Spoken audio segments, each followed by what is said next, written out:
Yung presensya ng mga intermediate range missiles na yan ay dahilan para magkaroon na naman ng insecurity dito sa parte ng daigdig neto at baka pagmulan na naman ng isang regional arms race.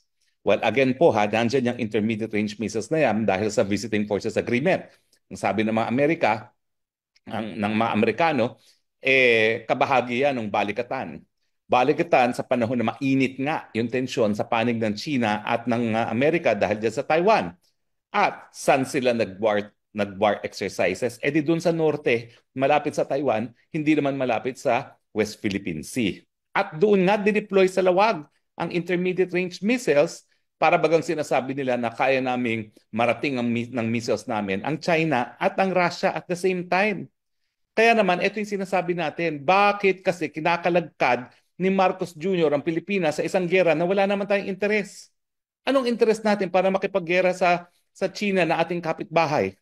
Kakaratig bansa. Nakatagal na ating kasaysayan, di naman tayo nagkakaroon ng hidwaan.